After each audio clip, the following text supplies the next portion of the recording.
União de conjuntos. Dados dois conjuntos A e B, a gente diz A união com B, união, o símbolo aqui U, então A união com o conjunto B é igual a todo elemento X, tal que X pertence a A ou X pertence a B. Ou seja, os elementos dessa união são do conjunto A ou do conjunto B. Vamos ver dois exemplos aqui. Eu tenho o conjunto A, formado pelos elementos 1, 2, 3, e o conjunto B, formado pelos elementos 2, 4 e 5. O que seria, então, o A união com o conjunto B? Isso é igual, abro chaves aqui, segundo a nossa definição, são todos os elementos que estão em A ou todos os elementos que estão em B. Esse ou aqui, ele vai ser bem definitivo para a ideia da união de conjuntos. Então, por exemplo, eu vou pegar aqui os números 1, 2 e 3, porque pertence ao conjunto A, e o conjunto B, 2, 4, 5, eu reparo uma coisa, o 2 ele já pertence tanto ao A quanto ao B, e ele já foi escrito aqui, eu não preciso escrever o 2 novamente. Aí eu já pulo aqui direto para o 4 e para o 5. Daí aqui eu formo o conjunto união, A união com B, com os elementos 1, 2, 3, 4, 5. Se a gente pegar um elemento aqui aleatoriamente, por exemplo, o 4.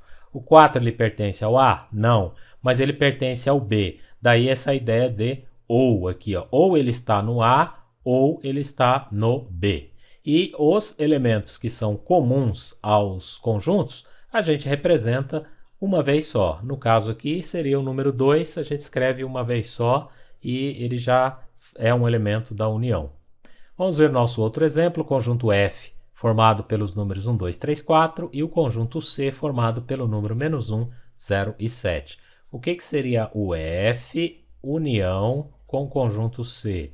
Isso é igual, abro aqui, chaves, e escrevo os números 1, 2, 3 e 4, porque eles pertencem ao F. Daí aqui eu verifico se no conjunto C existe algum elemento que já foi escrito antes pelo conjunto F. Eu vejo que não, então eu escrevo o conjunto C aqui, -1, 0 e 7, e fecho chaves aqui. Como se trata de conjuntos, a gente não precisa necessariamente colocar os números em ordem crescente aqui, tá? Nem crescente nem decrescente, a gente pode deixar assim que está tudo certo. Como que seria essa união em diagrama de Venn?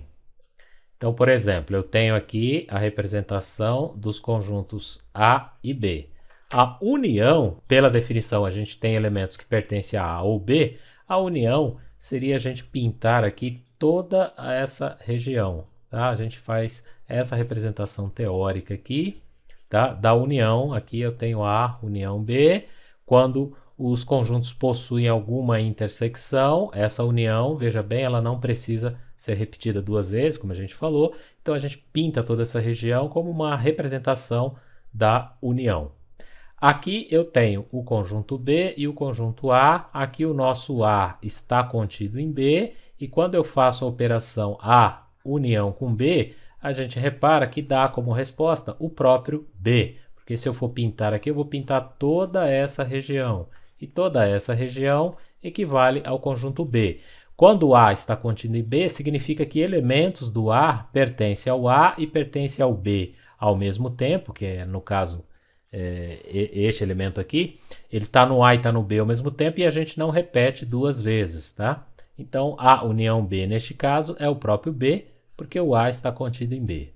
Aqui eu tenho o conjunto A e B, eles não possuem intersecção nenhuma, e a união dos dois é a gente pintar todo o conjunto A e todo o conjunto B. Assim a gente representa, né, de forma pictórica, né, a gente faz um desenho aí teórico, usando os diagramas de Venn, para representar a união entre os conjuntos A e B das três formas possíveis, né? Há uma intersecção, A está contido em B, ou nenhuma intersecção, o que a gente chama de conjuntos disjuntos. Tá ok, pessoal? Então até os próximos vídeos. Até lá!